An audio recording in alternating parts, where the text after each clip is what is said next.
All right, guys, welcome to another Sunday Night Live session of the Watercraft Journal IRL. I am your host and editor-in-chief of the Watercraft Journal. My name is Kevin Shaw. Welcome to the show. Thank you for joining us on another Monday night. We have this doesn't go here, it goes over here. All right. We have a very special show tonight. We're very excited to have not one, but two guests. We are going to let the guests take the reins on this one. We have a lot to talk about. We are talking the new Yamaha FX HO 1.9 liter and progress on tuning and making breakthroughs on the Sea-Doo 325 on an RX-PX. As for future content that is coming up on the Watercraft Journal, if you haven't already, make sure you've gone over to www.watercraftjournal.com and subscribe to the newsletter. We are cranking out a lot of content, a lot of industry news, a lot of product information, a lot of announcements. So all the stuff that's kind of building up in time for the Northern Hemisphere riding season. We're going to be keeping you up to date on that with some of the best manufacturers who are making product for you. They are coming up with sales. They're coming up with discounts, all sorts of stuff. So you definitely want to be tuning into the magazine itself. Not everything that's published on the magazine makes it here onto the YouTube channel. And so there are two things basically happening. You have the Watercraft Journal magazine itself online, free, no downloads, no subscriptions, none of that jazz. And then we've got, sorry, let me adjust the camera. And we also have the YouTube channel here. So you might be a subscriber here, but you need to subscribe to the magazine over there. It's free. There's no price to you. We give it away. All right. So with that being said, we are going to welcome our two guests for tonight. We've got Greg Gaddis of Greenholt Garage, and we have our friend Billy Duplessis. And Billy is properly representing Yamaha with the company polo shirt. See that? Apparently, he gets a sales bonus every time he gets on camera wearing a shirt. But I like how you think, Kevin. Hey, all right. He's gonna have a can of Pepsi over here and be wearing like a North Face hoodie or something. Appreciate no, that's Greg. Yeah. Greg's always wearing the hoodie for yeah. It's freezing. Gotta keep warm. It's freezing. It's like 78 degrees. Yeah, we had an 80-something degree day today, so it's going up a little bit. Yeah, it is a nice weather today for sure. We had a 70. It was 76 degrees in just northern Tennessee today, and I'll tell you what, dude, I don't trust it. I do not trust early spring because Tennessee will pull a rug out from underneath you, and suddenly it'll snow the next week. So I don't trust the early warm weather. I don't know what happens down in Louisiana and Mississippi, but boy, it gets us good. Yeah, not as bad as you, Kevin, for sure. No. All right. Appreciate you having me. Hello, Greg. What's up, Greg? Yeah, absolutely. Greg is becoming kind of the co-host of this show. It's I'm happy to have him. Probably expect me every other week. You know? Yeah, you know. Yeah, I'm happy to have it. We have good conversations, and we are able to answer questions for people who have super chats. So it actually really works out, and it's nice to bring Billy in from the chat onto the camera and getting them in front of the camera. In fact, Billy's kind of the topic a little bit for tonight, and I want to say pressure's on now, man. Yeah, it was about a month ago that we had you on last time. Yeah, I think it was it right before New Year's, right after, maybe the beginning of the year, or right before? It was right before New Year's. It was the last show of the year. Okay. So you had just picked up a 2024 Yamaha FX HO, not a cruiser, right? It's a cruiser. It's FX Cruiser HO. Okay, yeah. So it's the Cruiser HO 1.9 liter. That's correct. Okay, so this was going to be your new ride for the year, right? That's correct. And that is working with the dealership Jet Blast. Yeah, with Duke Middleton, with Jet Blast owner out there in Gulfport, Mississippi. Very cool. Okay. So did you have any sort of marching orders when it came to this ski, or was it just ride the snot out of it? And And the only thing he told me was, can you keep the hours down a little bit? the answer is come no. on now. You know, chances of that slim to none, but I'll try my best to keep the hours to a minimum. I have the FZR still and the 2008 RX PXO. I guess I'll shed a love on those every once in a while as well. Sure. Yeah. But I did pick up the ski. I want to say it was a few days before Thanksgiving, and then between the holidays, wedding anniversary, our 20th wedding anniversary, me and Gina flew out to DC. Congratulations! Appreciate that. Thank you guys. Christmas, New Year's, the weather. It just seemed like one thing after another. I mean, I'm almost embarrassed to say that I finally had a chance to ride a ski a few days ago for the very first time, which is just unbelievable. I had so many friends and people I know, like, what's going on? You must not like it, and it's not supercharged. If it was supercharged, I'd be more excited. If it was this model, you already be on it. It's just bad timing, really. I just wanted to get it from Duke's shop before his holiday break. He shut down for a week, which is well deserved for the guys and his family.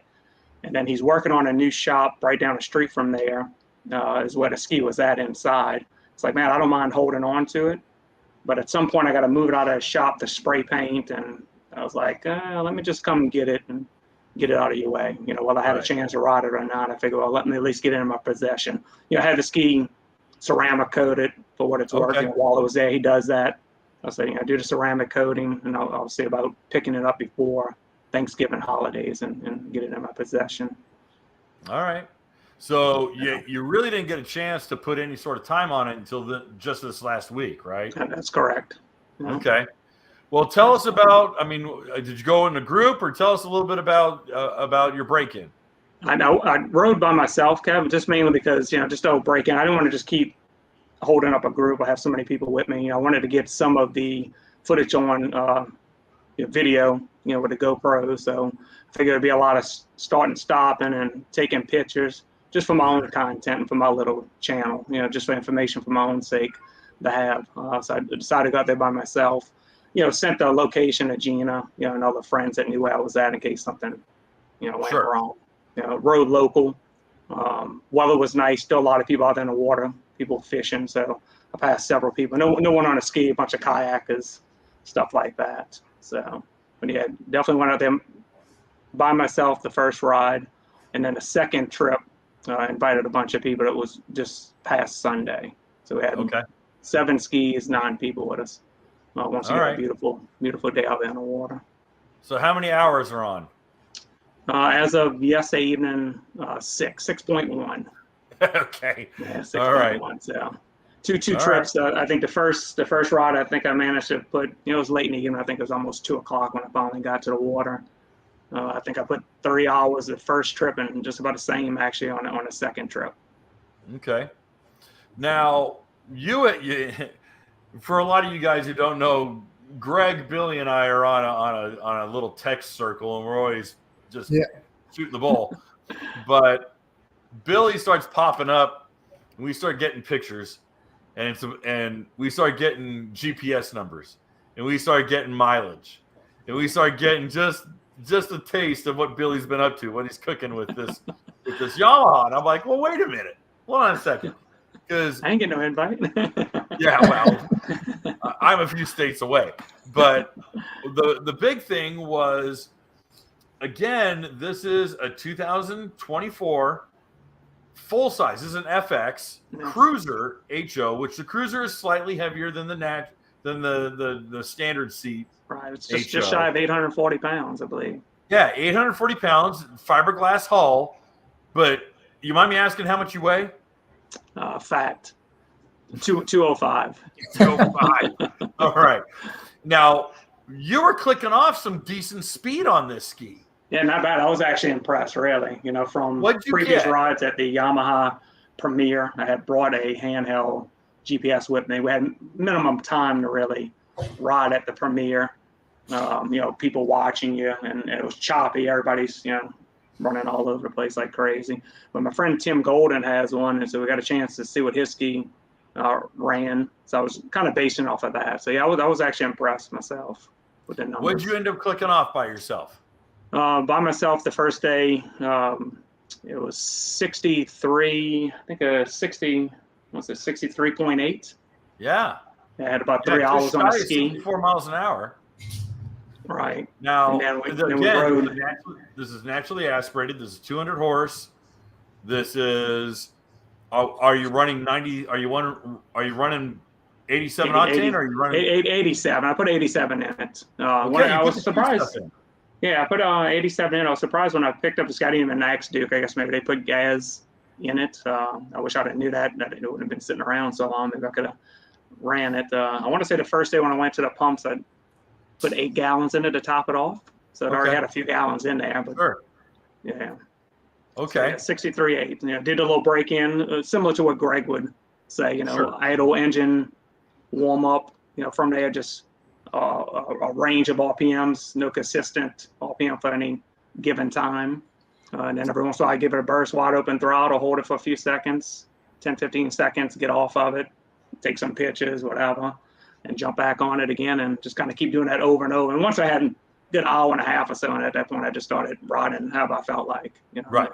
Several times I would just keep it wide open for 20, 30 seconds at a time, just watching RPMs and the speed on the dash itself. Of course, I had the handheld GPSs in the glove box.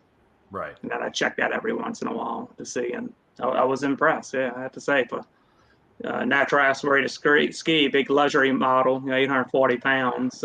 Right. Click off a 63, like I told you, 63.8 on 2 handheld GPSs coincide and dead on. Right.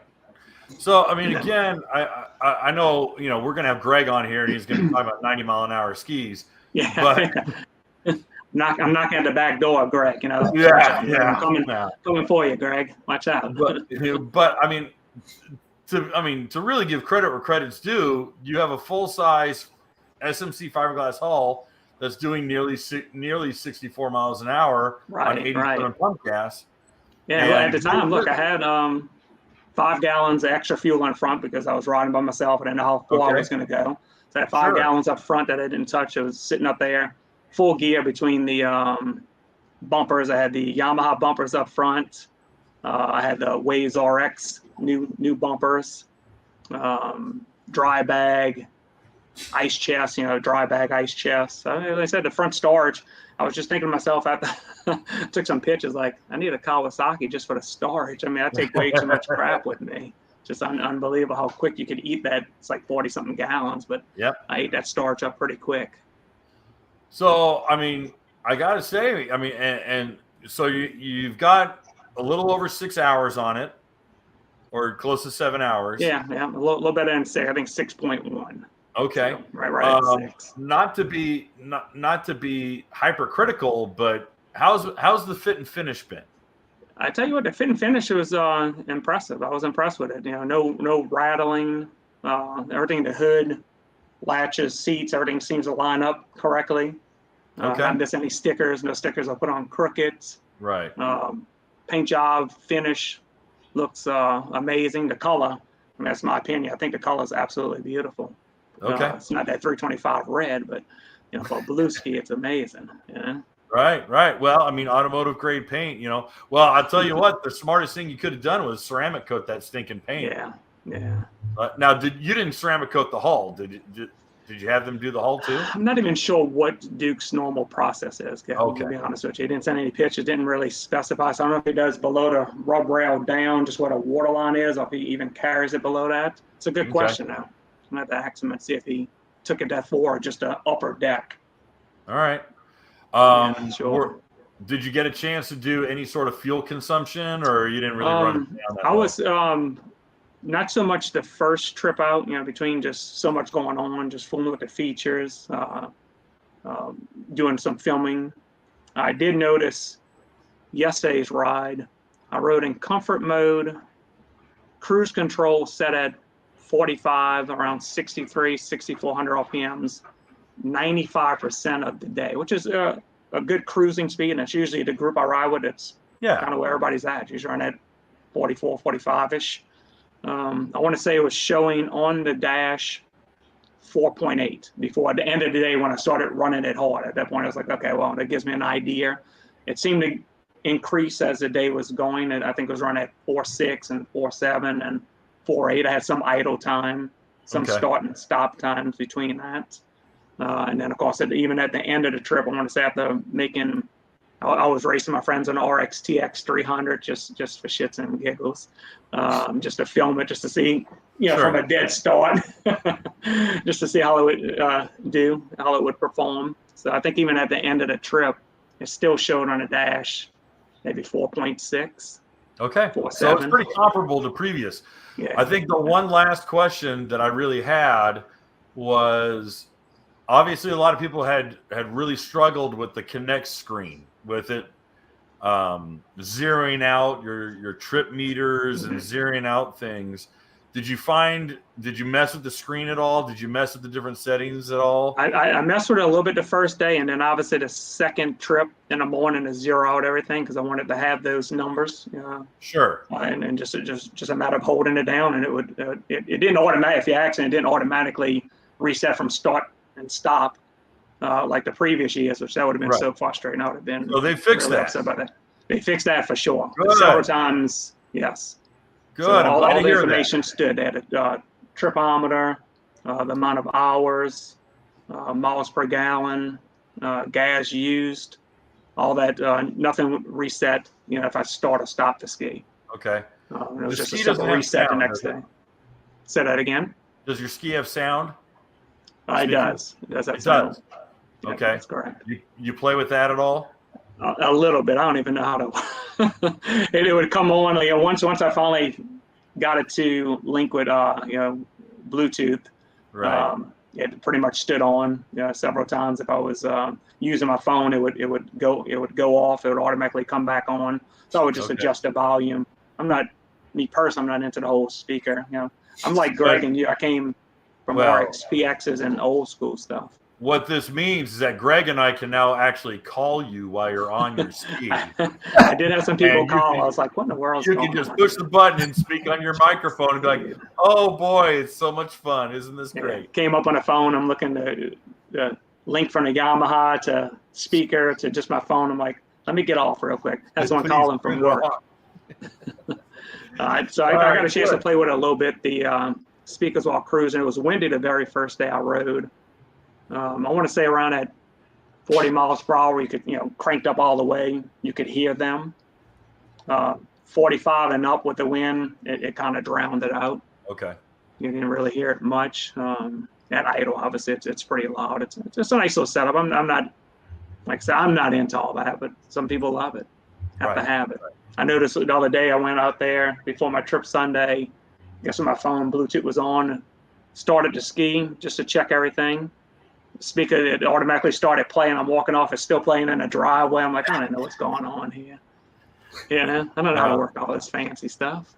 Yeah, you got to be very careful as to what you were listening to before it starts in. I literally had. I think I was backing in to a launch ramp and it was playing the audio book I was listening to, and it's like I always listen to I say listen. I'm reading. I'm always reading war books, so I think it was literally like the Battle of Matterhorn Hill in Vietnam, and I'm backing in, and it's like these guys are looking at me like, what the hell's coming out of this jet ski? And this guy's talking about gunship raids in Vietnam, and I'm like, oh, okay, sorry, let me turn that off. So anyway, that's the joy of being synced to your phone. Yeah. So. All right, I'm going to get a chance to get out there and fool with it more, without being in a big group. You just need time to, I guess, mess with all those settings. You're right. It's a lot. How long are you going to have it? The game plan, unless something changes, is just for the year. So I would have to say, for the year. Yeah, I would think for the year. So I don't know if it's best right before next year kicks off to put it for sale. I may just once it starts getting cool, maybe at the end of summer, but I guess it's the wrong time to really sell it. But I don't know, for a year is what I'm thinking. All right. I didn't know if it was just for a couple weeks or a couple months, but that's No, cool. I'm definitely gonna have full. I own it. It's my ski. It's in my name. Okay. It's just a matter of consignment. Like I told Duke, I don't want anything to do with it. It's for sell. I'll sell it to individual. It doesn't matter. I'm not opposed to selling off myself, but game plan is moving forward to try to get me in a ski every year. So I told him, let him do all the maintenance, all the upkeep. He'll have all the records. Put it back on his showroom floor, and then just sell it off from there and just keep rolling. Very cool. Okay. Okay. Unless something changes money wise, it's like, oh man, costs too much to do this every year. Right. Oh well, Yeah. I get that. I mean, I get skis from Sea-Doo and Cowie, and I sit there and I'm like, is this a losing deal for you guys? They're like, no, it works great. I'm like, all right, cool. Yeah. So Maybe look, I'm not opposed. I know the title says Billy jump ship. I'm not opposed to Kawasaki whatsoever. As much as I love the Sea-Doo as well, that's not going to happen with me selling Yamahas and Kawasaki. So the Sea-Doo's not in the future as of right now. But yeah, I love the Kawasaki as well. But perfect world, hopefully Yamaha comes out with the supercharged 1.9. That would be something I'd be interested in as well. Oh, certainly. Yeah. Well, I'll tell you, we before we started the show, we were chit-chatting a little bit about the Mark Hahn race. And we know, obviously, without a supercharged offering, you still can get the 1.8 liter SVHO. And Tori Snyder was out there on a white SVHO, and then a couple guys were on GPs. I did not look at the naturally aspirated classes to see, if there was any 1.9s or a GP 1.9 or a FX 1.9. I need to take a closer look at the scoreboard on that one. But it's interesting because there's a lot to be said about that new engine. So right now, I'm glad that you're seeing success. You're seeing really good performance numbers, because I was not seeing with the 1.8 liter. I was not seeing much higher than 60. Really, about the highest I saw was around 61 and a half, 62. Yeah. Was that GPS or dash? That was GPS. Okay. Yeah, that would be pretty good. I can't remember what Ricky was getting on his ski before the mods, but I remember previously when he first came out in, 2019, I remember a friend purchasing one. Him and his wife was on it. He had full gear, full tank of fuel, GPS, and it was actually been out of shape. He was saying 57, and he was actually, been out of shape. That's what completely upset about the purchase. I never had a 1.8 FX HO, but from what I hear, I thought it was around 58-ish GPS. Right, okay. Right. Well, again, I think when I did ride one, it was, it was before the SMC change. I never rode an actually aspirated SMC, so it was all nano. And I'm the kind of kook who shows up when it's super cold and would go out to Georgia when the water was 50 degrees and it was slick as snot. And I think I did, like, I'd have to go back to an old article, but I think I got like 61 and a half or 61. That would be pretty good. I'm with Greg. I thought most people were 58, maybe 59. Yeah. I know the fiberglass is slower. It's like noticeably slower. Okay. So I might have gotten the spike then, but nano is what, 60 pounds lighter, 50 pounds lighter? That's probably why you got a faster speed than what more common now, just because it's lighter. I did have a noticeable difference from the fiberglass to nano SVHO FX. Oh yeah. Yeah, no. When it went to fiberglass, it really felt like it had just lost quite a bit. So but that also, I think, for a selling point, if you're a salesman, boy, that's a big sales item or a big sales feature if you're going from a GP SVHO to an FX SVHO, there's not a lot of overlap. And so if you're a good salesman, you can really go, hey, listen, man, this is more your speed. Or if you're really a hot dogger, then you're going to want that. So right. Yeah, the new hull is amazing. Like I said, as far as Tim Golden was talking about that the other day on our group text, just the sound going across the chop. It doesn't sound like an oil can effect. I mean, it's much quieter. Right. I mean, it's handling wise is great. It almost has that lean in. It's similar to my FZO as far as, I mean, it turns on a dime. I have to admit, for a full size 3-seater, the ski feels great as far as overall handling. As far as a full size 3-seater that corners, it has a very natural inside lean. You drop a knee, it'll roll right in. I mean, for everyone who goes, oh, they just took the GP hull and stretched it, you're not really wrong. Right. There's a lot of shared DNA with the FX and the GP in regards to hull design. So I think the only thing is that a lot of people who jump on an FX aren't necessarily looking for that real sporty handling. So they might go, oh, it's tippy, or it's not as stable. And you're like, well, it's sporty. It's not. Yeah, it's definitely sporty. Right. I mean, as soon as you touch the handlebars, it's already right. Leaning in and making that turn. Right. So again, I mean, I think it's how you look at it. You know, a lot of people will jump on a GTX, a CD GTX, or you jump on anything ST3, and you're like, this thing is as stable as a pontoon boat. And you're like, well, yeah, because it kind of is a pontoon boat. Yeah. But dry ride and ski for sure. It's dry. Yeah. Oh, super. Oh, yeah. I mean, I did notice on this new one, it's drier than previous years. I'm still going to say my FZO is still a drier ride overall. Right. But I mean, it's nice though. It's a jet I ski. tell you what, I don't know if you'd be willing to buy it or not because you plan to get rid of it, but the Riva ride plate seriously picks the nose up and it's drier than stock. Okay. Then you get a little speed gain too. Just overall handling's better. So you want to spend a couple $100, I would go for it.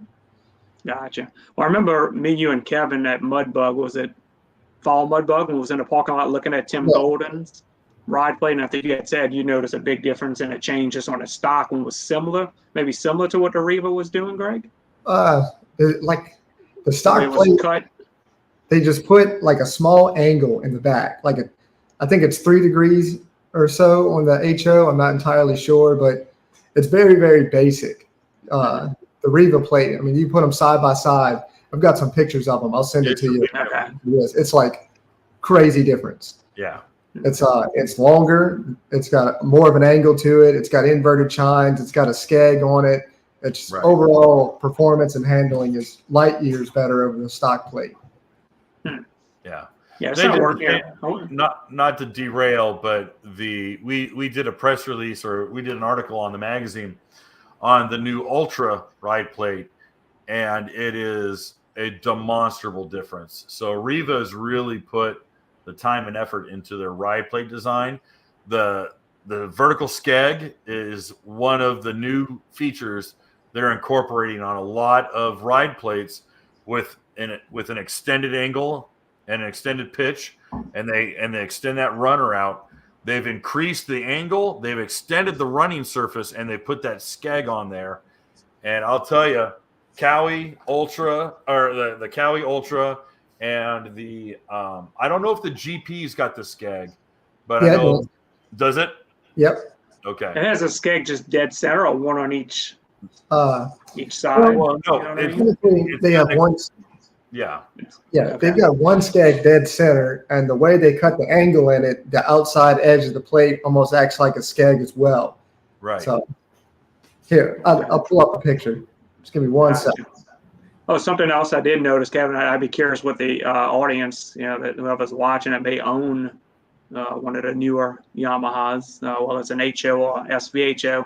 I did notice from the very start, I took off the seats, checking for any type of water in the hull. Obviously, new, it didn't have anything in there. Backed it down at the ramp, kept it on a trailer, popped the seats off again just to see. Rode that day, picked up 3 hours later, still no water. And I even put those Waves RX, I don't know if you ever use them. Waves RX sells, looks almost like a Tide, like a little pie, like a, you know, you put in your washing, like a washing detergent in a washing machine. I put one in the front and the rear at the lowest points, and they still there intact. So I was kind of impressed by that, because almost every ski me and Kenny always laughs with that. Yeah, that it's still dry. Well, again, that was a concern about the build quality for the last 2 or 3 years. Was you're getting leaking through the transom plate, and you were having all sorts of other problems. And so if it's remained dry this whole time, I think that's a really good sign. I think that's a really strong step in the right direction. Yeah, you know, I was curious about that, because was curious about, because me and Kenny always laughed about that. And that time you had came to Mudbug, I don't know if it was June, fall, spring. I think you had brought the 2019 FX SVHO. Yes, the white and red one.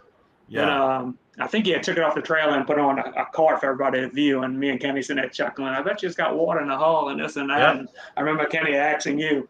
Kenny was like, I ain't no water in that hull. It's like, pop off the seats. And Sean was like, there is water in there. You know, and I talked to Greg's dad about that, about my FZ.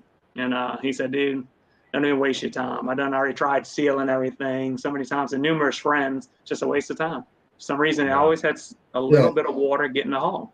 Yeah, I got a transom plate. Still got water in there. Oh, really? Every hose clamp, I promise you, it's tight. The hoses aren't leaking.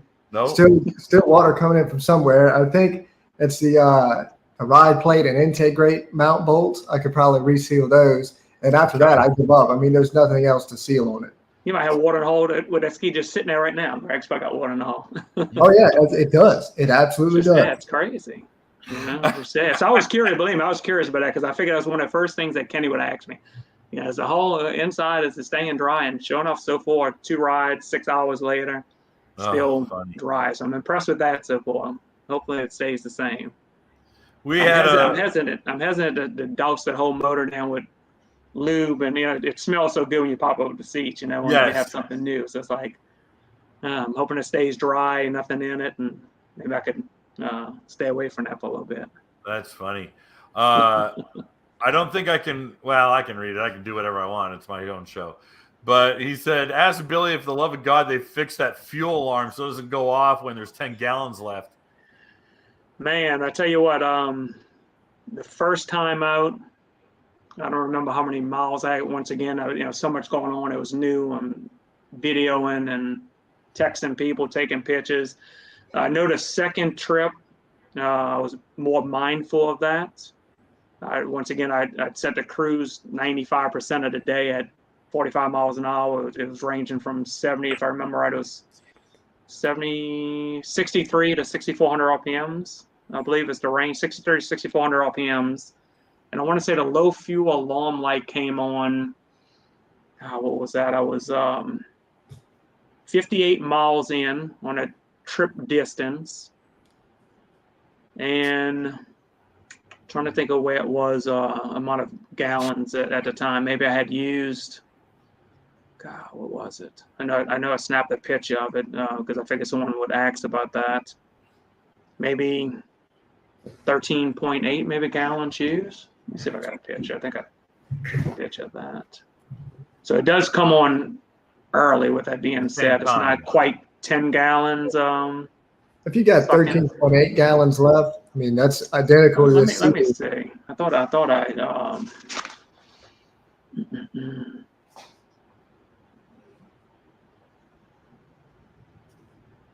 because I could see if you had on an 18.5 gallon tank, if you'd used 10 gallons, that would put you 1 bar below half. Yeah, so I had so that puts you, you know, with 8 gallons left. Yeah, 12 and a half. It came on. I wrote a note there because I knew, you know, even from my own self, you know, just taking notes. So you had used 12 gallons, or you had 12 left? I had used 12 and a half gallons. I had used 12 and a half gallons when the low fuel light alarm. Okay, so you had 6 gallons left in the 6 gallons left. Correct. Okay, well that's I think And that's good. I'll definitely monitor that. You know, that's one of those things. Okay. My pet peeve. If anybody knows me, in our personal group that we're I'd love to push it with fuel, distance, taking that chance how far I could go. Good thing I don't fly planes like Kenny would say. But yeah, I'm oh yeah, you'll be fine. You'll make it. Of course, I usually have extra fuel with me, you know. But I'm one to push it. I'm always curious about that. Miles per gallon, distance. You know, I know for sure my FZ I could do 80 miles all day long. I know Gina's Kawasaki. You know, cruising. You know, what that being said, Sure. 40, 45 cruising, 80 miles. I'll bank on that no matter what. My FZ 80, 85. Of course, I got an auxiliary tank, so I'm much further than that. Just stock tank 18.5. It's good for 80-mile range. I'm thinking this one here, from the best I could tell so far, I'm probably I could probably push. I'm gonna say 90 miles safely, cruising at around 45. Well, I think that's an improvement. So that's a marked improvement on build quality. That's a marked improvement on fit and finish. That's repairs or changes made to the dash so that it's no longer zeroing out every time you turn off the engine. And the fuel alarm is coming on at a pretty regular, you know, no different than a CD or a Cowie. Right. I don't remember if, you know, I know you could silence a fuel alarm. I know a lot of people having issues with previous model years. I mean, that would be upsetting. This one, you could definitely shut it off. I don't remember exactly if it stood off for 2 minutes or 5-minute increments. But like I said, it's just a matter of hitting a button and just silencing it. Right. Which is the same thing the Sea-Doo does, same thing the Cowie does. I know it definitely keeps coming back on for sure. I want to say Gina's Kawasaki, once it comes on and you silence it, I don't think it'll come back on other than the light is always flashing. Okay. It's not that annoying beep where this one definitely came back on to remind you, hey, you know, low fuel buzzer's on. But thank God you could silence it. Okay. What else? Things I like about it, you know, glove box storage is amazing. You know, you lose your wallet, you lose stuff up in that thing. It's big. Trying to put my head in there to try to search for items, like, oh crap, you know. Had 3-4 GoPros in there, 2 bottles of water, sunscreen, a hat. I mean, you name it. The USB port's nice, you know, obviously for charging your phone. The tilt steering adjustment. I'm used to having that on the FZ, that telescopic, you know, with standing up, having it come to you, which is really nice. This one here is just, I guess, like a tilt steer, and I didn't use it much. You know, I'm short, so even at its lowest point was pretty comfortable for me, even in a standing position. The dual rope hooks, my handlebars, I don't have all those fancy stuff now. Just you know, being able to tie up to dock. I mean, it's form choking the handlebars, and you know, so it's nice to have that. I noticed on there. Some of the dislikes, I'd have to say, maybe, you know, not the yaks, but the maps. I paid for that SD card for the maps. Did you really, for the GPS? Yeah, that's when it was there. So I did put that in there. I'm not sure exactly how it works or what was the benefit to it. I guess I should have waited to see what the upgrade would be like putting the maps in, but I didn't. I just figured while the ski was there new, pop that in there. I didn't notice anyways where it showed like it was tracking. Yeah, but once again, I didn't get a chance to fool with it much, so maybe it's capable of doing that. So that's something I want to look into. So that was kind of a dislike, but maybe just because I don't know how to use it. Not being able to switch screens while you're up and running. I don't think it matters what RPM range. I think once you're in a moving position, hell, I want to say even if it's in wake mode, I don't think it lets you scroll through a lot of things if I remember right. I guess that's more of a safety feature, just like texting and driving. I guess they want you to pay attention to your surroundings and in front of you, which is probably a good thing. So what I did is I usually would put it on the information dash that show me tripometer, you know, trip distance, fuel usage, you know, mileage to empty and stuff like that. I kept it on that dash just to try to watch that while I was cruising. Sure. You know, things like that. But you couldn't move. But once even though you could kind of scroll up and down when you had to stop because they had too much information on that screen, you had to pick a spot where you wanted it at. Other than that, once you started moving, you couldn't move it anymore. Right. So I think I kept it right above the amount of mileage, the engine hours on it. So I didn't need to know that. So I kind of scrolled right above that. That's about it, man. But yeah, I'm excited. A lot of friends, you ain't gonna be that excited about it, but I mean, nothing's Faber. I mean, I guess I used to seeing all the other skis I own. It seems like I keep everything Faber. But with that being said, I mean, I still feel like this today. The 2008 RXPX is just an iconic ski. One of the best that's ever been produced, in my opinion. And the same for the FZR. So it's just hard to get away from those. Yeah. No, I get you. Yeah. But I mean, it's good. I mean, so far, I mean, again, it's a really fresh power plant. Yeah. And so far, it's performing as promised, which is great, which is exciting for us. The changes and improvements and corrections that a lot of people were asking for seems to have happened. So that's good news too. Yeah. I think that's great. I'm trying to convince Billy to do a full blown review for the magazine. So I don't know if I can con him into doing it. But, we'll see. We'll see. Yeah, we'll see. Yeah, because I mean, the engine's smooth. The engine's definitely smooth. I'm sure Greg heard that before. Greg, you had a chance to ride the 1.9 jet? Oh yeah, I was the first person outside of Yamaha to do that. That's right. Which I'm thinking. I think it's a smooth idle. Overall, from down low torque, feels real good mid range. I mean, overall, it's impressive. Yeah, they really did a nice job with it for a naturally aspirated ski. I don't take what anyone else says really, unless I know and trust them personally. But I saw somebody post on Facebook over the weekend their GP 1.9 liter HO. It ran like 73 on GPS on the stock tune with just some a ride plate, impeller, and some hull work done to it or whatever. Which, if you did, great. But 73, might be a little skeptical. Yeah, that seems really ambitious. Yeah. Yeah, I know. I had like I said, once again at the premiere, and of course the skis didn't have much time on it, and conditions wasn't perfect. I had the handheld on with me, and I want to say on a GP HO 1.9. I think me and you talked about it. I want to say, and I don't remember being switching to performance mode, and I don't remember exactly how much fuel. I think they were full. I think the skis were all topped off. Maybe it was 62.5. I think me and you had spoke about it. I had to look back at our text. That's about what I got when I rode it at Yamaha, and it was the same thing on the FX that I rode, which had me puzzled. Yeah, I'm still not. With a much faster hull, so right. Yeah, it doesn't make any sense. I haven't had my hands on both of them yet. But they definitely got something going on there for them both to be running the same speed. Yeah, I think that was strange. Yeah. Yeah, it's got to be a little quicker than that. That sends up red flags for me because there's no way the GP weighs how much less than the FX? A lot, and like 80 something pounds less, or So yeah, that shoots up red flags for me. Well, speaking of red flags, I think we need to talk about Greg's progress. Yeah, big old red flag right there. The big old red flag behind you. I did catch your FuelTech dash install. Okay. Which was really cool. Yeah.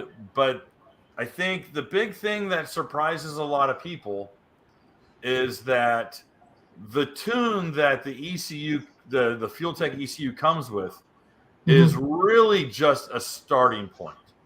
It's not like going to Riva and them providing you a ready-to-run tool. It's enough to get you going, but it does need work. It's not going to be perfect. Basically, a starting point, you might want to be around here and get the ski started. You will need a tuner if you don't know how to tune yourself to tweak it and get your ski running properly. So definitely don't just upload their base file and go run around and thinking you're good to go, because you're not. It needs to be tuned. They don't have any base files. other than a start file, and they tell you that. Here's a disclaimer. This is just a start file. Have a professional tuner set this up and tune the ski. So what? All right. Since we last saw your video, you've got the ECU, because you did a couple things. You sent you sent a Riva. Excuse me. ECU You sent the stock DESS And and the ECU to Riva to be unlocked. That's correct. The SCOM unlocked, the speed control unlock. Yeah. Okay. But meanwhile, you also got the FuelTech ECU and FuelTech Dash, correct? Yes. Okay. ECU and dash is all in one. It's all one. Okay. Yeah. So we could start from the beginning, with the speed limiter removal, because I thought that was incredible too. And there's a whole video on that on my YouTube channel if any of you guys haven't seen it. So literally just removing the speed limiter on the ECU by Riva Racing cost you $199.95 or something like that. Cheap as hell. It ran over 80 on GPS when it was all said and done. And this ran over 80. Over 80, yeah. Okay. Again. So it's still your factory tune. It's still warranty friendly. Your dealer will not know that this has been done. And just from plugging that in after the speed limiter was removed, I think it ran like 81 mile per hour on the dash, 79 GPS, but it was all over the rev limiter. So I come home, I put a Solus 1419 impeller in there, which is a different impeller design, but it's substantially more pitched than what I would run on the 300. A 300, my go-to was a 1318. So we have more pitch on the trailing and leading edge, and it's still all over the rev limiter, but it did run 82 miles an hour on the dash, 80 GPS. So I come back home, I spend the night pitching the impellers, adding pitch to both of them to bring that RPM down and then the speed up. And with the stock impeller pitched, it ended up being 82 on the dash and 80 GPS, and the 1419 pitched to a 1420 according to my pitch gauge, which, keep in mind, this is a lot of pitch when you're compared to a 300. It brought it down off the rev limiter, and it ran 83 on the dash, 81 GPS, which for really a bone stock ski that's warranty friendly with an impeller running 81 on GPS, it's literally unheard of. You want to compare that to my 300 that ran 77, 78 on the dash, so 75, 76 GPS. So making a lot more. What RPM are you at 81 miles an hour? 8,100, according to 8,100 RPM. According to the dash reads on the CDU in 100 RPM increments. So I could have been anywhere from 8,050 to 8,100 RPM. Gotcha. Okay. Rev limiter is 8,250. I always tell people you want to pitch your impeller to run 100 to 150 RPM less than your rev limiter, because if you hit the rev limiter, it's backing off of power. So you're losing speed with the higher RPM. So the 100 RPM to 150 RPM is really a sweet spot. It gives you a little wiggle room for weather conditions, and that's typically going to be your fastest speeds. Okay. So 81 on GPS, 81 miles an hour at 8,100 RPM. Yeah. Wow. Yeah. That's freaking. What the hell are they selling us? This is fantastic. Yeah, I think that, honestly, I think the 325 badge is just for show, because there's no way it's a 25 horsepower gain and running substantially faster than a 300. Well, yeah. It's impressive. It's impressive. I think that's the first time I think I've ever heard anyone say that Sea-Doo is sandbagging their numbers. I really think they are. There's no yeah. Today, I was out tuning it with the FuelTech, and it gives you an estimated horsepower. Now, you need to fine does tweak it?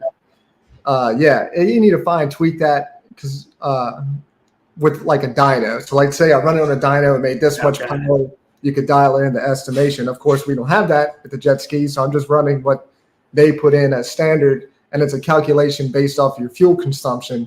and it was saying 450 horsepower today. So let's say it's wrong, right? Let's say, well, I'd say about 400, 375, 400 is probably more realistic. But still, a stock engine, just tuning that's been done to it. Yeah, and you haven't changed. Now, you have not changed cold air intake. You haven't changed. Oh, no. Yeah, engine's bone stock. Everything else is bone stock. Yeah, 100% stock. I even got the stock impeller in it right now. So. But you did pitch that impeller, right? Yeah, it's got. Yeah, I added about a degree of pitch to it, and I've got to pitch it again because now I'm all over the higher rev limiter with FuelTech ECU. Okay. Yeah. All right. So. That is freaking crazy. Yeah, it really is. We've never been here. This industry has never been in this position before. No. So we'll get into the FuelTech a little bit. So I'm tuning it. I spent this afternoon tuning it today. I started really, really safe. Started extremely safe on ignition timing and air fuel ratio. I've increased ignition timing as it allowed me to, right? Reading the spark plugs to right where I would be with the 300 engine. And but I'm still working on leaning out the air fuel ratio. For instance, my EGTs are only like 1400 degrees. Anything past 1700, you're starting to push it. I know some guys will run it at 1800 degrees. So I've got a lot of room to lean it out. And was running 8450 RPM. So we're at a 250 to 300 RPM gain compared with this impeller that's in it now, just from getting a little more aggressive on the tune. And if you look at that, if you compare that to the results I got with the speed limiter removed, that would be 85 on the dash, safe as hell. Right. Like could literally hold it wide open throttle all day long, burn 2 tanks of gas out of it and never let off, running 85 on the dash. And that's at what RPM? 8450. 8450. Yeah. My rev limiter is at 8500. And as I lean it out, the RPM is going to increase. So I need to add pitch to this impeller when I lean it out because I'll be on the rev limiter again. Same boat as I was the speed limiter removed. When you're saying leaning out, what's your AFR look like? Right now it's 12.1. Okay. So at 16 pounds cruise. Yeah. Yeah. I could probably get away with 12.5. We'll see what the EGTs are. Okay. I was going to ask. Yeah. All right. Just doing that. 12 and a half at 16.8 pounds, you're saying? 16.3 pounds of boost. 16.3. Okay, 16.3. Yeah. All right. God, that is I don't know how to I don't know how to compare this. I mean, dude, I feel like an old dog who's sitting around going like, going 73 was your hair on fire, and these guys are like, yeah, we're doing it with bone stock gear at freaking 81. You're like, okay. This will be the amount of money you had to put into a ski to do that back in the days. It was almost. I mean, if you was paying someone to do it, it was almost $1,000 plus for every mile per hour. Yeah, that's about what it kind of equated to. Yeah, I mean, a good 10 miles an hour, you almost sunk $10,000 in a ski back in the days to do 80 miles an hour.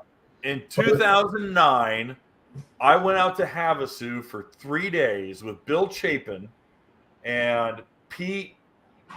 What was Pete's name? The guy who was the head tuner for Motec.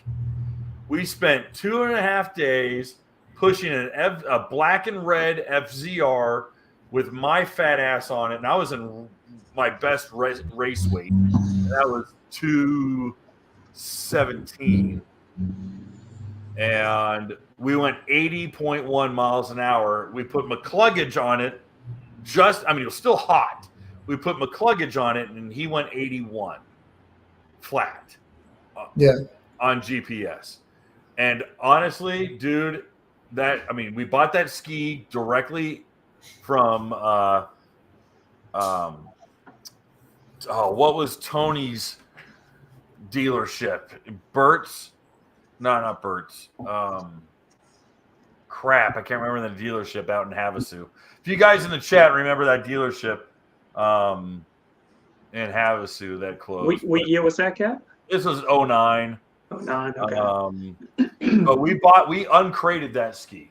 We uncrated it. I did a photo shoot for Personal Watercraft Illustrated, and we threw everything that R&D racing had. We put a Motec ECU on that thing.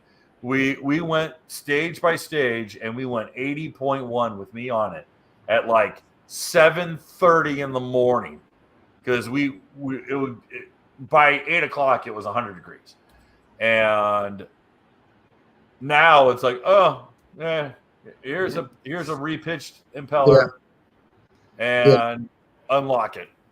$200 spent and a little time and effort will get you 80 plus GPS. I mean, this machine has completely blown my mind so far. I spent 2 hours tuning this with a lot of work left in it. It's a completely stock engine running mid 80s on the dash. So, I mean, it's so you did 85. I mean, you're at 85 dash speed. So speed, 85. That's like 83-ish, 83 something on GPS. And of course, we still got a decent amount of work left to do. But I'd predict 85 on a GPS, 87-ish dash. Okay, so you're now reporting dash speeds. Are you doing it without the seat on too? No, seat's on. Seat's on. It's not that I want to report dash speeds. I think it's stupid. But at the same time, I shoot myself in the foot if I only share GPS speeds, because everyone else does it. So I like to give, here's what it ran on the dash, and here's what my GPS said. Right. The dash is pretty accurate, huh, Greg? I mean, it's about 2 miles an hour faster. Okay. Yeah. It's still hopeful. Yeah. But see, it's an exponential. So at 50 miles an hour, it's spot on. At 60 miles an hour, it might be off by 0.1. By the time you get to 70, it's off by about 0.3. And then you get to 80, you're off by 4 miles an hour. So it's an exponential incorrection. And that's only because my understanding is that the GPS signal isn't moving fast enough. It's not refreshing fast enough. And so it's filling in the gaps. Well, one of my friends who's big into the calculation of dash speed, he says it's 3% faster. So when you're at 50 miles an hour, of course, 3% of 50 is much smaller than 3% of 80. Okay. Is it right? I don't know. I never did the math on it. But it seems to be pretty accurate, 3%-ish. Yeah, I'll give you that. Yeah. I'll give you that. Well, shoot. Are we all buying Sea-Doos now? Well, I already gave you my answer on Billy! Okay. I You want me to blow your mind a little bit? want to see you for it. This Sea-Doo that's running mid 80s on the dash, and eventually we'll get to mid 80s on GPS, is 100% warranty friendly. Yeah. 100%. You know why? Unplug the FuelTech ECU, plug the stock ECU back in, take it to your dealer, and they will never know it. I'm not telling you to do this for anyone that's watching, but it's an option. So, well, that's what I was telling people about the SCOM. I'm like, the SCOM, the old school, 300s and down. You just plug in the SCOM into the diagnostic port, and they're like, well, I'll get in trouble. I'm like, no, you're not. Just unplug the damn thing, and you're fine. Right. It's going to say how long I'm above the 8,000 RPMs, and it's going to read it. And I'm like, I've seen the bar graph. That's not how it works. Well, the SCOM, it doesn't increase the RPM. It just removes your speed limiter. It lets you run the full RPM. Yes. Which, I don't know. I know Billy doesn't have Facebook, but right when I posted my results on this, like I've got 170. Check me in, Greg. Check me in. 170 comments on this post, and half of them, I hate to call them this, but a bunch of idiots. Like, the 325 is not a stock ski, or a SCOM is not warranty friendly. Like, man. Greg, they're going to take you off the friends wall or whatever. You're off the friends wall with his comments, man. Yeah. I literally had comments from people saying, I don't understand how you can keep your composure with some of these guys. He's gone. Right. Yeah. I mean, some of them, man. Yeah, I don't know how you do it. I couldn't even just entertain Facebook with all that, man. Just Oh, a bunch of nonsense. Yeah, that's exactly what it is. Yeah, just I don't have time for it. I have no composure. My wife lovingly says that I have zero poker face. So one of the nicest compliments I was ever told was a guy that I've known named Steve for a long time. He said, you know, the nicest thing about Kevin is that you can tell if he likes you or if he hates your guts because he can't hide it. And I was like, oh, yeah, I'd rather be just totally like completely straight. Yeah. All right. But Well, Greg, real quick, what's your thoughts on the Yamaha's 1.9 being supercharged next year? Any kind of comparison as far as performance? Wishful thinking that I guess we'll compared to see that what it comes 325? out. But, you know, I've got my popcorn ready. You know, Yeah. this might get interesting. If because you know, if Yamaha doesn't bring anything to compare to this, because right now even the 1800 SVHO has nothing on this. Yeah, I mean, they're not going to sell as much Watercraft, which I love Yamaha's hulls. I really like to see them do a good job with the 1900 SVHO and compete with this ski. So I guess we'll see. So you have to say previous years, Yamaha was always ahead, you would think, in performance overall? Yeah. Versus seated? Oh, yeah. You know, stock and stage one, they're really kind of comparable. When you go beyond that, Yamaha just walks away. But Yamaha's got a faster hull design, and at the time, it had a much better supercharger design. This supercharger is light years better than what's on the Yamaha. So we'll see. I think Sea-Doo's kind of got everyone by the balls on this one. Right. Well, didn't they set a record at Mark Hahn this year with the 325? Like they did. They broke the course record. They did 300 miles in 4 hours and 8 minutes. Yeah. So you've got a ski making this much power, right, from the factory, and it's doing it reliably. So they're going. They can run this thing wide open the whole course and probably. Now, mind you, that was Dean. I mean, that ski might be going 88 miles an hour. You know. It very well could. There's no telling it. What he's got under the seat of that. Dean's team mods. I don't know if it was a lot of times a Mark Hahn build is the ski comes in off the crate and they've got 2 days to throw it together and they go out there and they scramble because racers don't know how to plan. But or the flip side is that ski is completely and totally dialed. They've gone and trued the hull. And they've scienced out the hell out of the thing. And Dean's team shows up going, this is going to sell a lot of Dean's team tunes. I need this thing to be airtight. And I'll tell you what, the guys who raced that boat were not spring chickens. These were not young guys. These are graybeards. All right. Yeah. And better shape than me, don't get me wrong, but experienced racers, but they were not 25-year-old guys who went out there and raced, and they kept that thing freaking pinned, and they went out there and they set the water on fire. Now, here's the kicker. I'm placing money that the water conditions were flat because it was an RX-TX that won. Right. So I saw a couple pictures and a couple reports saying it was warmer this year than last year, and the pictures I saw, the water looked very calm. Yeah.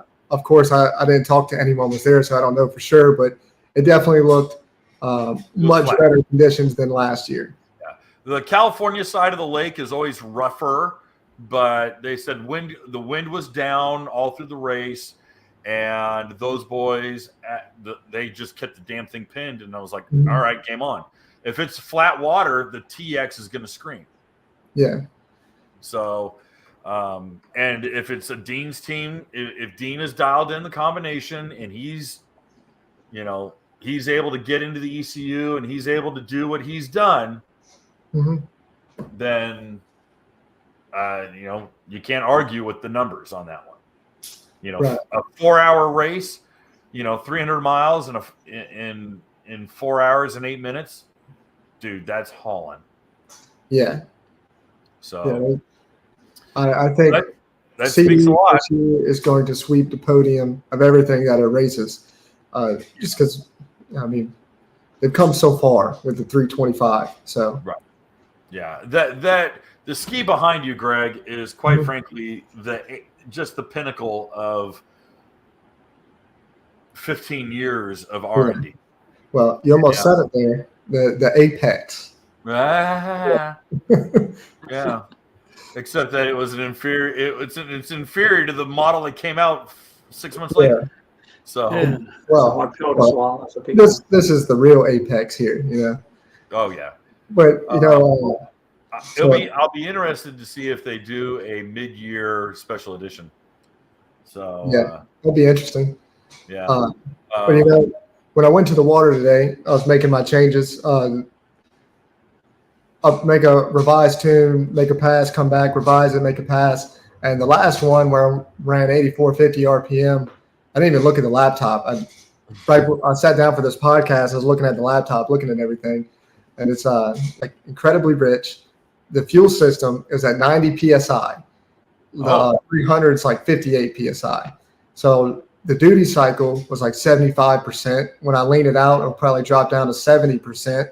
So the fuel system's not even working. Wow. It's cruising right along because the fuel pressure is so high. Yeah, I don't have intake air temp set up right now, so I can't tell you what that was, unfortunately.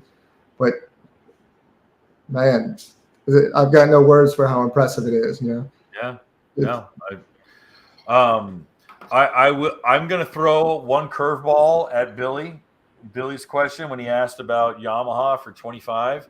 I'm getting the numbers out of Australia for the branded Jetfish edition.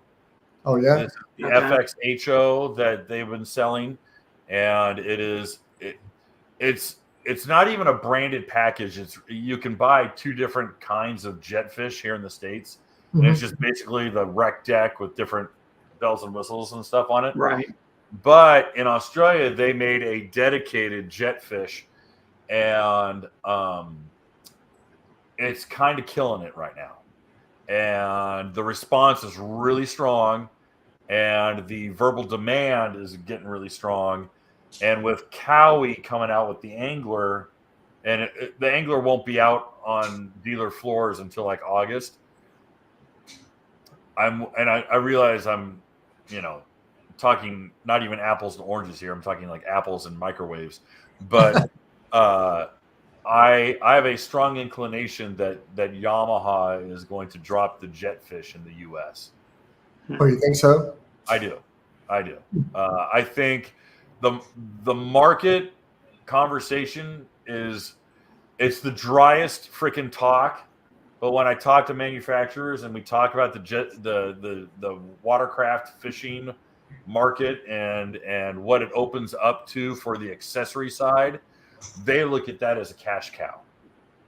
Because, I mean, let's just say Sea-Doo, for example. All right, Sea-Doo's got the Fish Pro. Well, Sea-Doo gives you everything your Fish Pro needs.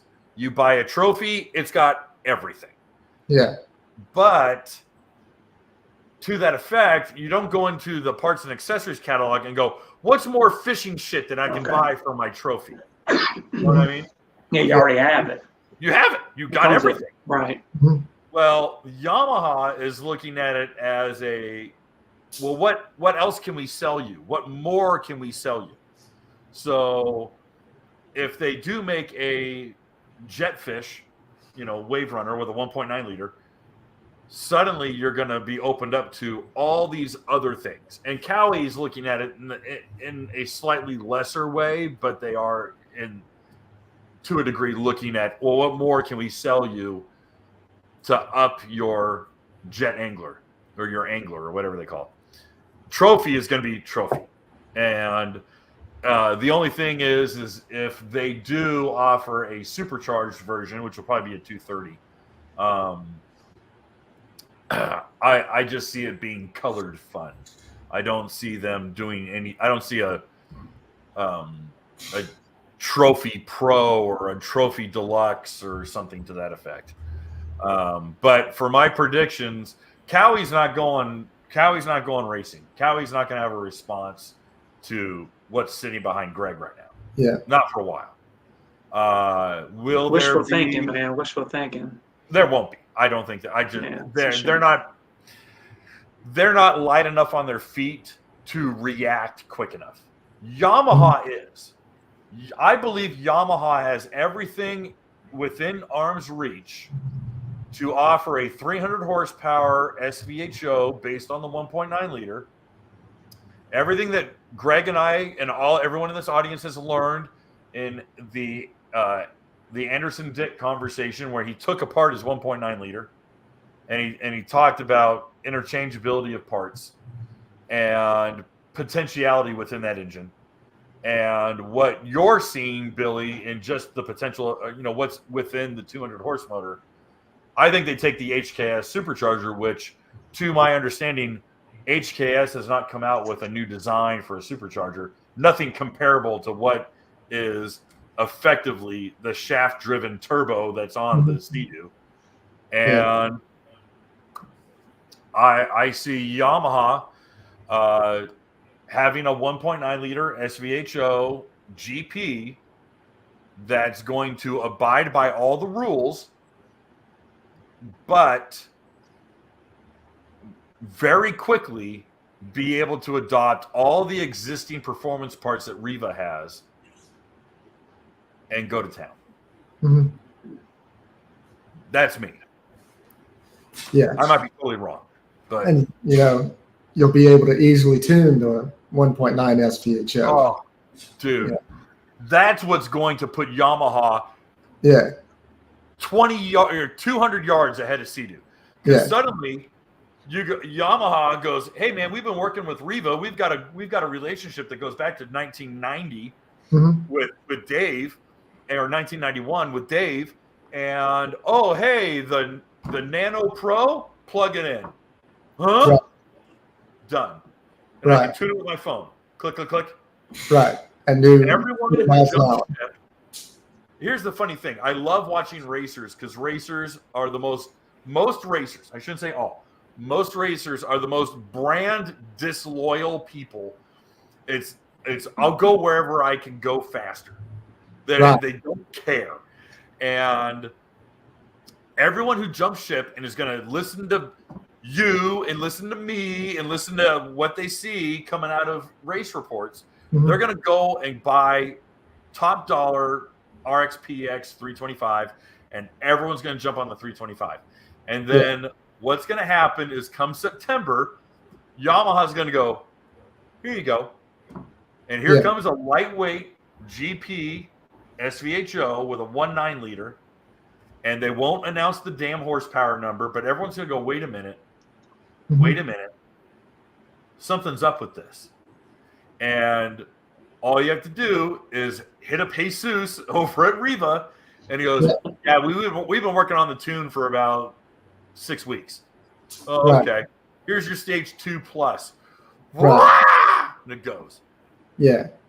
Which, it's sure, this is incredibly fast, right? But it's got $4,500 worth of electronics, ECU-wise, and data acquisition, sensors, and all of that to do it. $4,500 is a pretty penny that not everyone wants to pay. Okay, and keep in mind, a purchase of a ski. You gotta own a ski. Right. Not that any of them are cheap, but it's over 20-something thousand plus. Yeah. And I mean, you don't have to spend this much to put a FuelTech on it. I did it because I want to have more sensors and data than what the standard FuelTech package offers. Right. You can get into it for like $3,500. Sure, still expensive as hell for an ECU tune, but look what you'd spend on a 300 to run the same speeds. Right. $4,000. So if you want to go that fast, you were spending that anyways. Here's where I'll argue with you, Greg, on your own behalf, is that you need that information, you need that data gathering, because you have customers. Right. Exactly. And so people come to you to tune it, and if they say, replicate what you're getting with mine, you can sit there and go, okay, here's the FuelTech. I can upload my file in there. Guy's done. Guy's ready to go. Yeah. So I I think this is going to be a year of a lot of guys learning the hard way and getting some really good gains and some really sharp guys just like, okay, hey, listen, I had to expand my mind when it came to tuning. Yeah. And then Yamaha is going to show up next year and go, hey, that's great. They're going fast. We can do it cheaper and easier. You might not be as fast, but it's easier. And a lot of people are like, yeah, I don't need to go 88. I'll go 84 with my Yamaha. The Sea-Doo guys are going 90. Right. I don't know. Yeah, we'll see. I've got no idea how fast it's going to run, to be honest with you. We will see. RM Adventures wrote, because we were talking about the Yamaha, and he goes, yeah, but that's oil starved, right? Yes, it is. It is. 100% is. It is. And you're going to sit there more oil starved. Oh, Billy, did you add a quart of oil to your 1.9? It's under warranty, Greg. Yeah, I'm not going to have it. It's under warranty, Greg. No. I mean, it's the same pan. They sucked a quart of oil out of it. For what reason? You know, I don't know. But I'm saving the planet. Yeah. Oh man. Greta will be mad at me. Yeah. There's nothing that any of us can do. You know. All right, we got some super chats. Who wants to take out some super chats? We got Brian. He comes in. He says, "Hey, Ski-Doo just released a back year compatible GPS receiver for their 10.5-inch display. Any word on one for Sea-Doo?" We had James Hines, who is the head of the entire marine boat division for BRP, and he did not speak to a retroactive upgrade. He did not mention that there would be anything that would go backwards, but he was talking about future tech packages. We actually clipped that one piece of him talking, and it's going to go live on Friday for our quick topic. That's not going to be a satisfactory answer.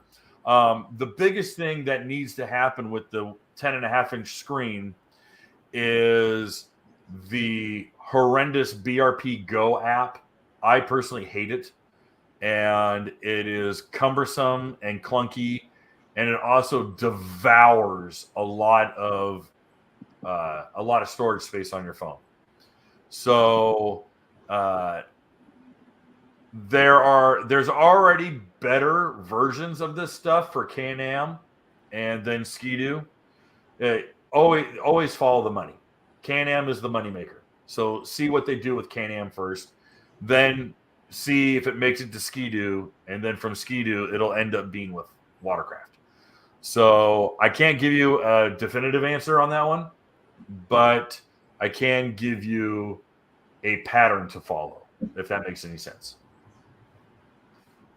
Anything to add? I've got no idea about any of that stuff. Moving on. Dana, we're just going to chew through these.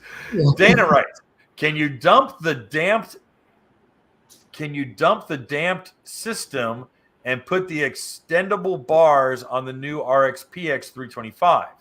Also, will the factory depth finder work on the new 325s?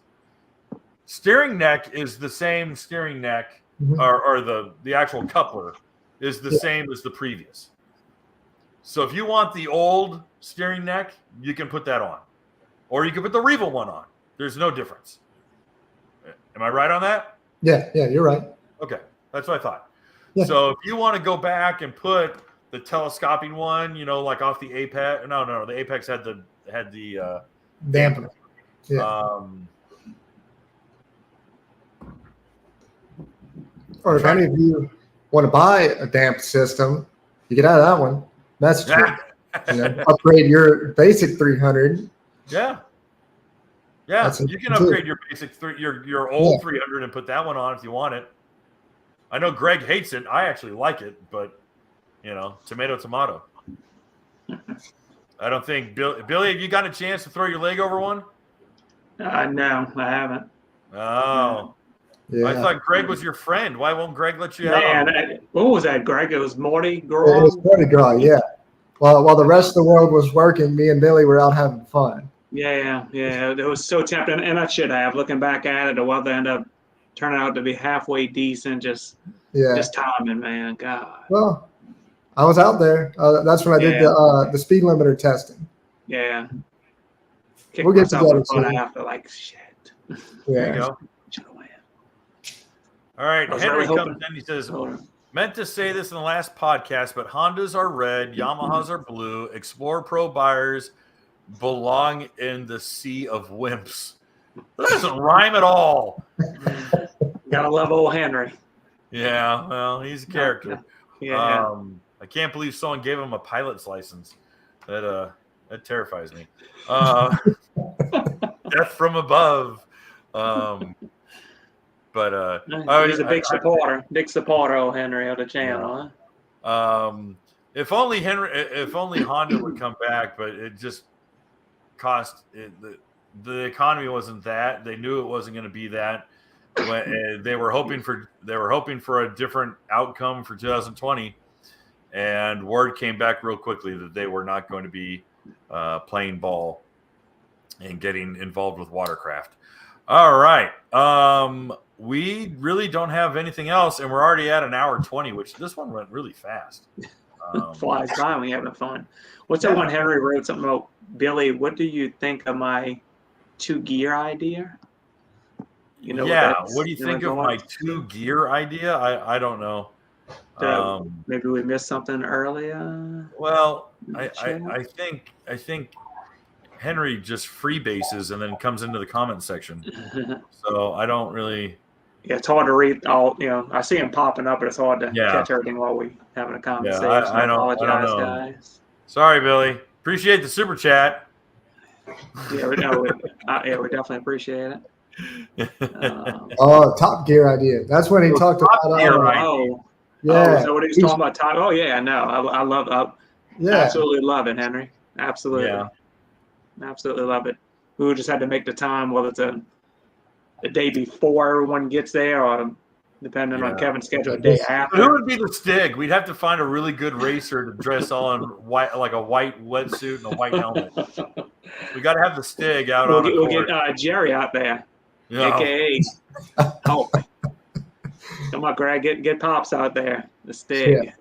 We'll see. He might be out there. Love the idea. Yeah, we'll see. I appreciate that, DJ JD. Believe it or not, congratulations. Mr. Hulk has moved on to Harley Davidson's. Oh no! No! Who would have thought, right? I don't even see that. Come on, Greg. Oh yeah, he got a Harley a few weeks ago. It's already got exhaust on it. It's already got cams in it. He's if he lays one of those heavy ass things down, his back is gonna snap in half. Oh no, he doesn't take it many places. Just cruise around, have a good time. Sounds nice. It's a beautiful bike. It really is. Better be. Yeah. I'll tell you what. I want to get one of those shirts for your dad. It's the most tasteless biker shirt I ever saw in my life. But it says, if you can read this, the bitch fell off. Yeah, I knew where he was. I knew where he was going with that. Hey, let me ask you, Greg, your dad's better half, with the cat. You got a little sissy bar put on it just for her, so that doesn't happen. Well, but I want to know if he's going to bring the cat along. I seen one of those Snapchats, it's not Snapchat. I don't have that. Must be one of those cat carriers. Well, you seen the cat with the little motorcycle helmet? Yeah. One guy on the little YouTube on the shorts, he calls the cat, and he's got the little helmet, puts the helmet on the cat, and the cat just gets up there on the handlebars. I'm like, that is just crazy. Yeah. He's already got your dad out there. Does your dad wear jean shorts with white New Balance shoes too? No, but I do. I with like a yellow cardigan around your shoulders. Yeah. No, you see, my Halloween costume this year, I went as your stereotypical Corvette owner. Really? I went with the jean shorts and the white New Balances and the Corvette T-shirt. I'll send you a pic. And no one got it. And they thought, you're dressed as a dad. Look at me now. Yeah. No. Who'd have thought? No. You got to have the embroidered Corvette polo shirt. Oh no, it wasn't a polo. I've got it. It's a really cheesy C6 Corvette T-shirt. It's got the Corvette logo right here, and on the back, real big. It's got 3 different C6 Corvettes, and I'll find a picture for you so you can all see. I have to see this. That's so funny. No lie, pops with a Harley, man. That's just my crazy. God. I even put a little fake mustache on it. Oh, that's so good. Too much. Man. He's too crazy. Greg. So y'all excited about Mudbug, man? Y'all getting ready for spring? I know Greg's got to be excited about spring Mudbug with that. Yeah. With that beautiful 325. You moved fall's now in September. You know why, Kevin? Why? No, because all the locals down here, including Greg, his dad, cruising the coast. It overlaps, and I mean, there's so many people even here locally that love to go to cruising the coast. It's just, I had to reach out to Greg. I just told it up to him, but that was my thoughts. Was keep in mind, cruising the coast falls. What was it, Greg? Like the 4th, 5th, and 6th, or yeah, it's right there. Every time we did Mudbug, it was like, man, cruising the coast weekend. Well, so it was just the problem is bumping you up that much in September. That gets me into car show season, and I'm sweating it because the car magazine. I'll make the announcement here because no one gives a rat's ass. There you go. look at Greg. It's so funny. So you need your socks pulled up. Yeah. Socks go higher. Well, I wear those white socks every day. Yeah. I know. We need to get you some tall white socks and some white New Balance shoes. Coors Light. And a Coors Light. Yeah. Oh, look at Kylie. Not natty, huh? Oh no, not an Addy. I don't drink that garbage. But that's the point. Yeah. Okay. Oh yeah, Corvette hat too. So yeah. Yeah. We got a good time. I love it. Nice. That's really funny. Yeah. So we messed you up with a date. You said, Greg? I mean, Kevin. Well, here's the thing: is Holly Carburetors does a big Mopar show, and I'm on the planning commission for that board, or I'm on the board. I'm on the planning commission for that event, and we've got a big 40 by 80 booth, and we put, well, hell, this last year we had 7 project cars in our booth, and we had all sorts of foot traffic. We gave away, I think I gave away like $1,400 worth of prizes, and cash. I literally gave people cash out of my wallet, which was really funny. But this year we have a small section. Well, I don't know how to better say this, but we're gonna have a General Lee. We're gonna have Daisy Duke's Roadrunner in there, and Catherine Bach, Daisy Duke herself, is gonna be there for an hour signing autographs on Friday and an hour signing autographs on Saturday.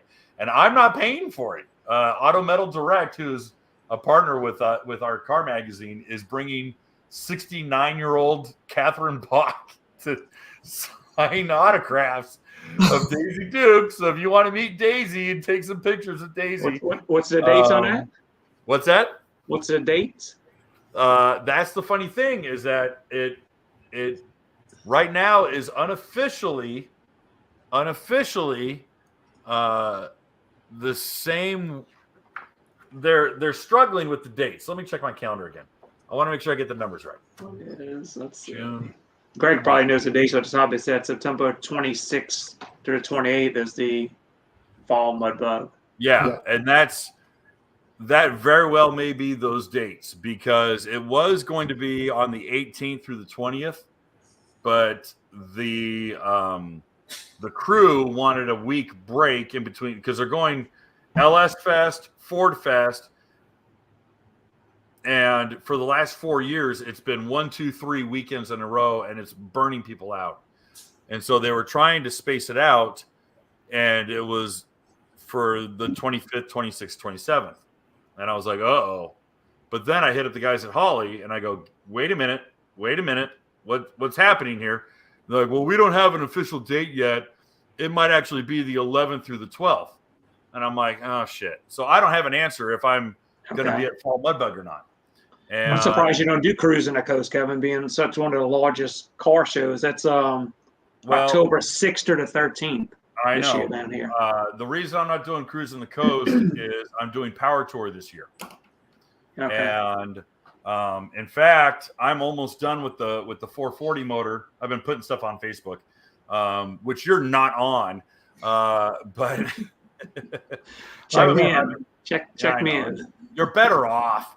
You're better off not being on social media. Look, if anybody wants to get a hold of me, just call me. I'll give you my number. Yeah. I'm not afraid to talk to you. It's just a bunch of people go on there and complaining and sharing pictures of their dogs and food that they eat. I ain't got no time for that. And Taylor Swift at the Super Bowl. Oh, good Lord. Taylor Swift. Oh, whatever will we do? Don't you know she's the Antichrist? Yeah. You haven't read that. I've been reading those. No. I don't pay attention to none of that mumbo jumbo about Taylor Swift, whatever, you know.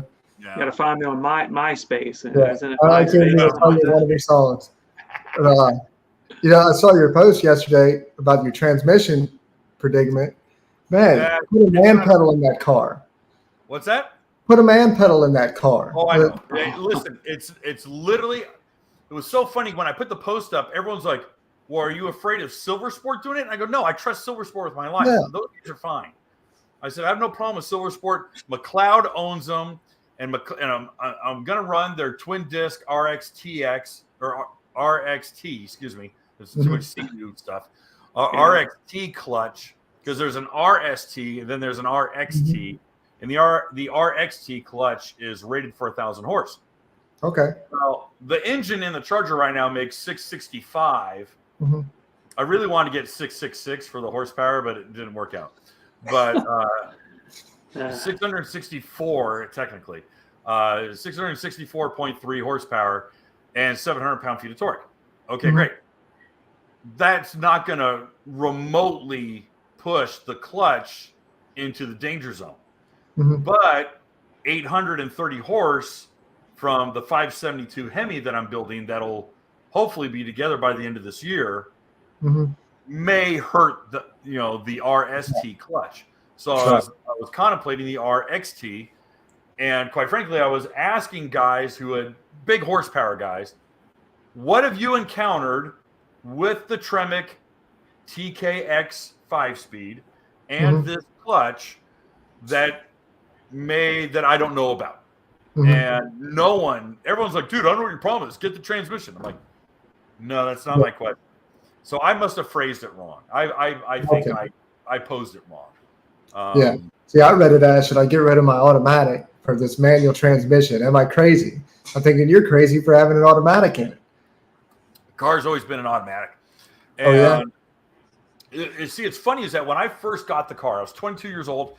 My brain went, build a Hemi, put a 5-speed in it. Yeah. Hemi tags, Hurst shifter. How can you say no? But then it's like that's literally my 4th automatic transmission. I kill transmissions. I murdered them, and I've torn the bolt-in sprags out of the cases. So it's like, oh boy, and by this one has held up. This one I ran my 10-second pass on. This one is the one that, now mind you, I'm running 7.5 quarts of freaking ATF through the damn thing. It's just a lot. And I hate to say it, but it's starting to show signs now that I go, this is going to be a problem in another 5,000 miles. Yeah. And the gear vendor has a continual electric draw when you turn it on. And I'm like, why is that? It should not have half a volt of draw being sucked out of this thing. So I was like, how much do I want to simplify this car? Well, I started doing the math, and I'm like, oh, if I go 5-speed, I could be cutting close to 70 something. Like my boards are hard. I think my math came up to like 76 pounds, and I was like, that's considerable. Yeah, that's a lot of fluid.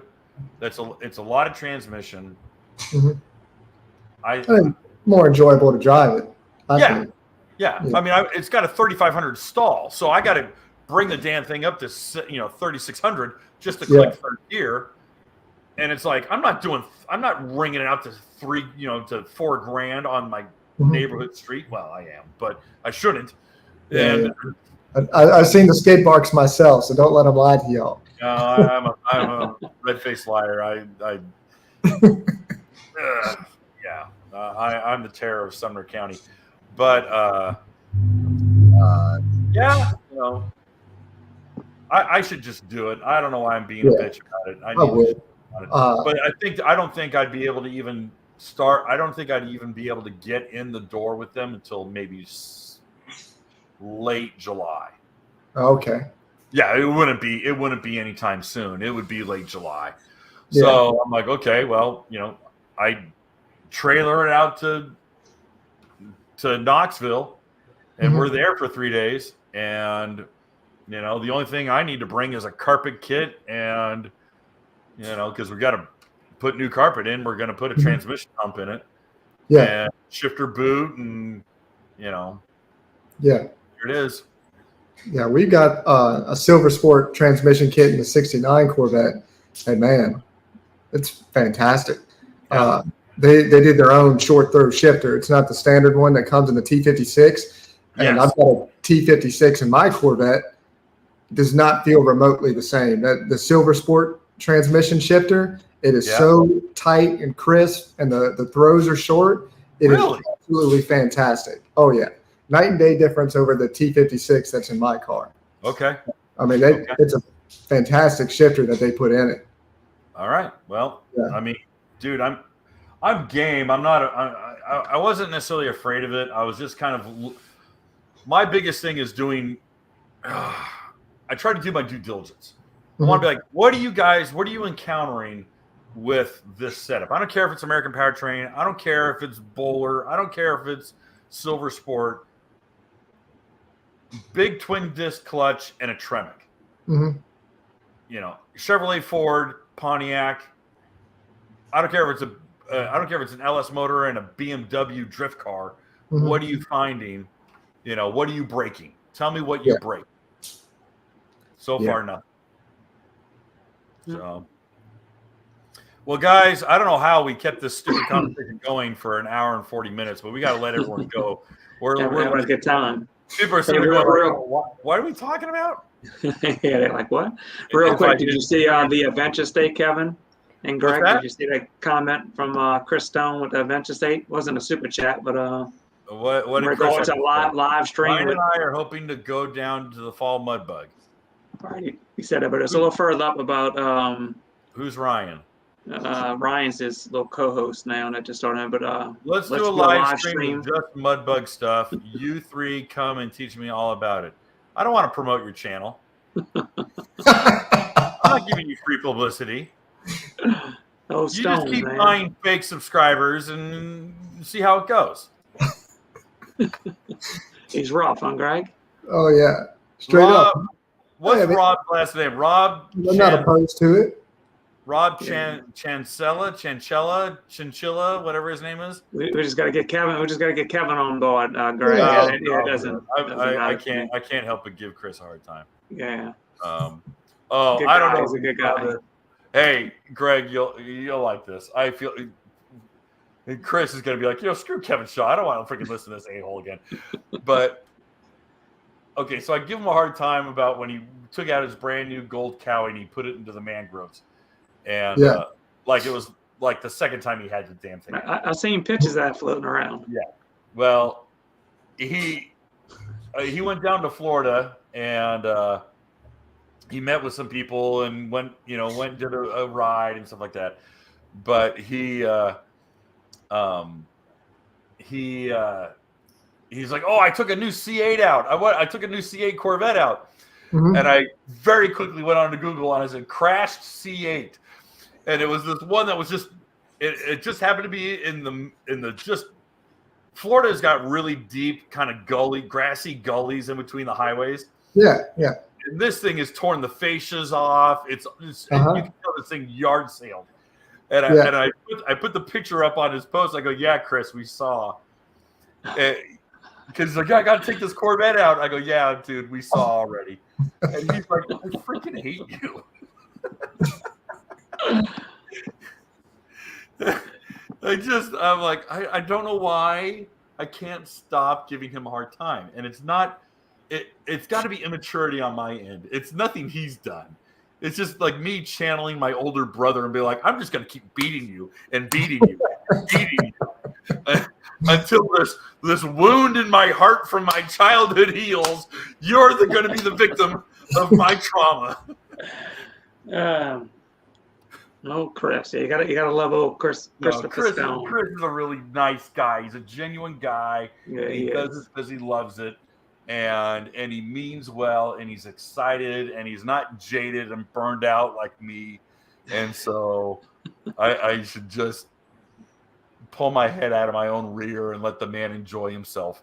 Yeah. Well, you just let us know, Kevin. Ball's in your court now. So that's up to you guys. Well, I'll just have Chris come on next week, and we'll just do this over again. You guys want to do a quartet? Yeah, let's do it. Yeah, why not? why not? All right. Chris, you're going to be on next week. Hope you're ready. I'm going to bring you on. Kevin said he's not going on your show, but you're going to be on this Oh, one. you're going to be on my show. I don't guest on other people's shows. Yeah, one a week is enough for Kevin. Yeah, dude.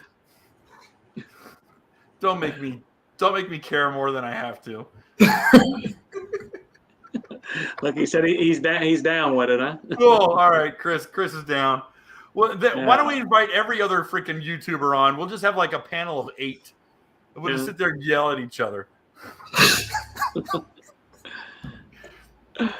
Your speeds are fake. Well, your subs are fake. Well, you don't know what the hell you're talking about. No, I don't, because I don't give a damn. Well, then why are you here? Because I'm the most popular channel there is.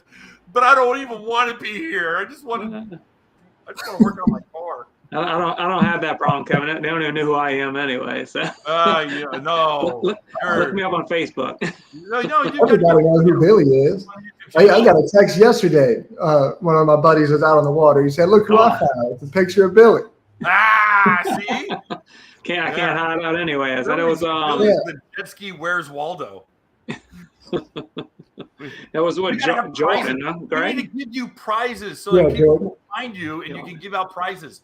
You'll be like a little Cajun leprechaun, so that everyone comes up and is like, "It's Billy." Oh, damn it! Okay, here's your prize. Billy on a shelf. Billy on a jet ski somewhere. You know? Billy on a shelf.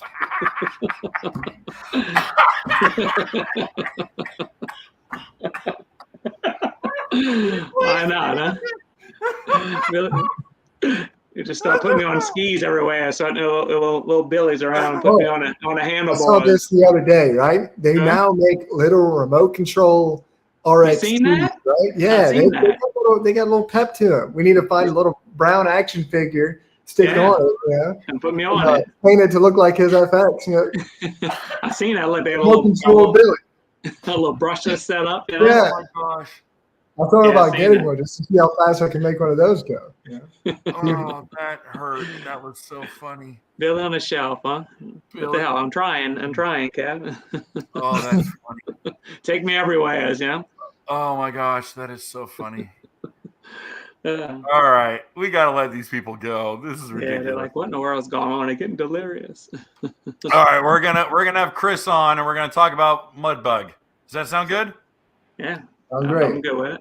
That hopefully, because I mean, don't get me wrong, I typically go to fall, but we can make this all about Mudbug. So we can do next week all about Mudbug. Next Monday's the 4th. I mean, yeah. Are you available? Should be, yeah. Okay. I don't think anything crazy on that. Because I wasn't show. I have a boat show the following weekend, but no, it should be good. Yeah, last Monday I was down in Talladega doing car stuff, so I didn't have a video. I didn't even let anyone know. I was like, here's a video. People are like, hey, dude, you doing a show? I'm like, no. I'm going out for barbecue. Didn't care. But yeah, okay, we'll do a Mudbug special tomorrow or next week. Yeah, keep us posted. Sounds good. Cool. We'll do it. Yeah. All right, guys. Have a good night. Thanks for everyone for tuning in. Appreciate everybody. Thank you, Kev, for having me on. I appreciate you. My pleasure. This fell apart very quickly, but at least it was fun. Good All seeing right, you again, guys. Greg. Greg, thank you for coming on. Yeah. Appreciate Yeah, it. thank you. Keep us posted on your progress. Oh yeah. All right, guys. Yeah, go subscribe to the Green Hulk Garage YouTube channel because very soon we will be doing things that no one has ever done on a jet ski. That's all I'm going to say. Go subscribe. Is this for Greg's OnlyFans page? He's No. promoting it. This is for my own fun. I mean, I've got some experiments going on. So boy. Yeah. That's the only reason I have my little channel, just for fun. Billy, where can we find you on YouTube? At Billy Duplessis, Oh. Life begins on the water. There you go. Life begins on the water. There you go. Life begins on the water. Okay. Check me out. Check me out at Mopar Connection. You're already here, so I figure you already know. So Mopar Connection, if you like car stuff. All right, whatever. Sounds good. You have a good night. Guys, have a good night. We'll talk soon.